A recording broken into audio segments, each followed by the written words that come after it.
এই পৃথিবীতে আমাদের সবচেয়ে আপনজন হলো মা বাবা। তাদের চেয়ে আপনজন আর কেউ নেই।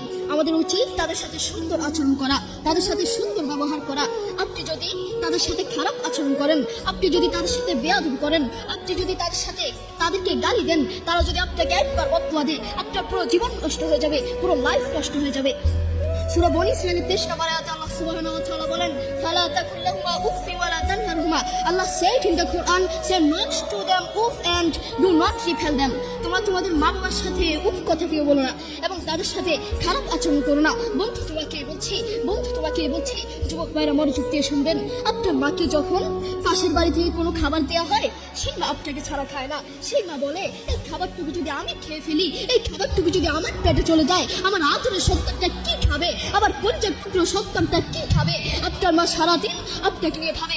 দুঃখের সাথে বলতে হয়, সেই মাকেই আপনি আপন মনে করেন না, সেই বাবাকে আপনি আপন মনে করেন না, আপনি আপনার বন্ধুকে আপন মনে করেন, আপনি আপনার প্রতিবেশীকে আপন মনে করেন, আপনি আপনার শ্বশুর শাশুড়িকে আপন মনে করেন। আপনার যদি একদিন ডায়রিয়া হয়, একদিন রোগ হয়, একদিন বড় কোনো ক্যান্সার হয়, ওই বন্ধু আপনার কাছে আসবে না, ওই প্রতিবেশী আপনার কাছে আসবে না, কিন্তু আপনার কাছে আপনার মা এবং বাবা আসবে। করোনা হওয়ার পরে প্রমাণ করে দিয়েছে কে আপন আর কে পর। করোনা হওয়ার পরে বন্ধুর কাছে যায় নাই, করোনা হওয়ার পরে স্বামী স্ত্রীর কাছে যায় নাই, করোনা হওয়ার পরে একজন প্রতিবেশী আরেকজন প্রতিবেশীর কাছে যায় নাই। কিন্তু আপনি ইতিহাস আছে, করোনা হওয়ার পরে বাবা তার ছেলেকে কাঁদে নিয়ে হাসপাতালে গিয়েছে, করোনা হওয়ার পরে ক্যান্সার হওয়ার পরে মা তার ছেলেকে কোলে করে হাসপাতালে নিয়েছে, ঠিক কিনা? এখন ইতিহাস সাক্ষী আছে। আপনার বড়